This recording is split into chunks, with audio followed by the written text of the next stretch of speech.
Air tightness and air barriers in general are one of the most misunderstood topics in the construction industry, and even among design professionals and consultants. Failing to understand the role of an air barrier, the importance of air tightness for moisture control when a building should be air sealed, and how it's air sealed can be absolutely detrimental to the long-term durability of the home or building, as well as the building's occupants. Now, over the last decade or so, there's been a huge push towards air tightness, and it was mostly for the wrong reasons, that being energy efficiency. To make matters worse, the people pushing for tighter buildings largely failed to communicate why insulated and air-conditioned buildings need to be airtight. They would cite the energy efficiency metrics and statistics, but that's a hard sell for a builder or a contractor, especially when energy is cheap and when the conventional wisdom has been that buildings need to breathe to prevent moisture problems. But there's a big problem with both of these takes, as they don't tell the full story. Air barriers are environmental separators. They keep the outside air out of the building enclosure, and they keep the inside air in. We don't always want outside air being brought in because we can't control what's in the air outside. Air can be carrying a lot of moisture if it's humid outside, as well as air pollutants that we don't want to bring inside and breathe. Not to mention, from a comfort standpoint, we don't want a drafty building. And we don't want to bring outside air in through random air leaks and filter it through our building materials like insulation and carpets. We also don't want interior air leaking out of the building enclosure because that can also carry with it moisture, which can be deposited on our building materials, and if those materials are cold, we can get condensation, and if that condensation can't dry out, we get mold growth and rot. This can be greatly exacerbated if there's a large pressure differential between the interior conditioned space and the exterior environment. Probably one of the best examples of this is in well-insulated and improperly vented attic spaces in colder climates where there aren't enough air intakes at the soffits. Interior air leakage at the ceiling results in warm, moisture-laden air being sucked into the attic space because the attic is operating at a negative pressure in which that moisture in the air condenses on the back side of the sheathing and on all of the nails. It's cold in the attic, and any incoming air can't pick up as much moisture because cold air can't hold much moisture despite it being low in absolute humidity.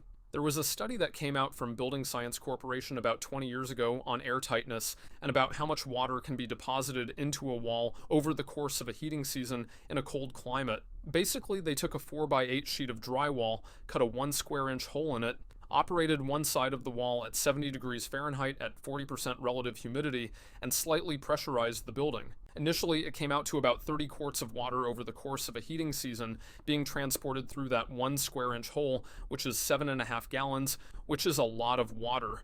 But this has been retested at a larger scale fairly recently, where the same test was conducted in Chicago, which is climate zone 5A. The results were astonishing and a lot worse than what everyone had initially thought.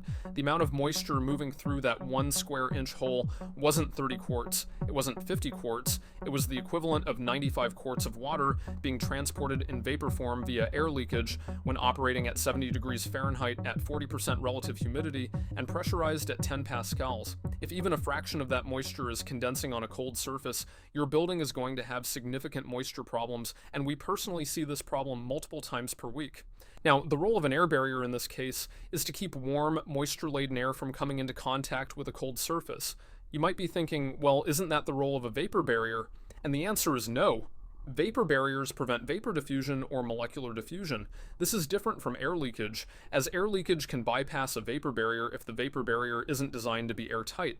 We have a whole video discussing the differences between air barriers and vapor barriers, which you can go and watch up here. I highly recommend that you check that video out so that you can get a complete understanding of this topic. So why do we need air barriers now?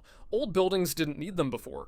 I'm going to keep driving home this point until everyone's tired of me repeating this. Buildings became more energy efficient. We started insulating buildings. This reduced the amount of heat flow through the building, reducing the drying potential because heat or energy is needed for drying. Insulating buildings kept the interiors warmer, but they kept the cavity spaces and the outside of the buildings colder and more thermally isolated, so there's a higher potential for condensation to form. High condensation potential, plus less heat flow, plus building materials that can't hold as much moisture without failing, is a recipe for disaster if you don't have proper air control in place. The last thing you want to do is to allow that warm air to find a cold surface to condense on. Let's take a look at an unvented roof assembly with exterior insulation. Where should the air barrier be located in the system?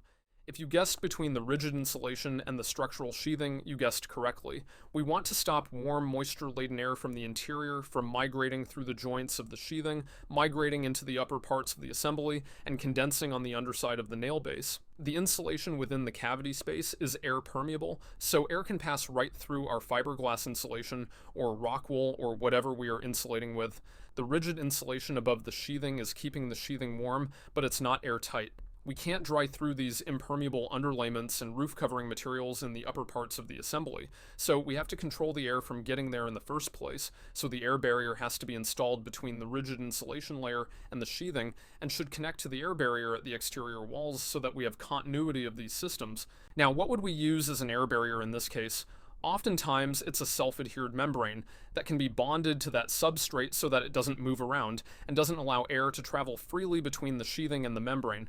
You could also use a liquid applied system for your air barrier, but the point is we want the air barrier to be monolithic, bonded to the substrate, and reliably airtight. Why else do we care about air tightness? Well, we want good indoor air quality. In order to control the quality of our interior air and to keep contaminants out, or at a minimum, we need to be able to isolate and enclose that air within the building enclosure. Remember, environmental separation is the key. We want to create a highly predictable interior environment.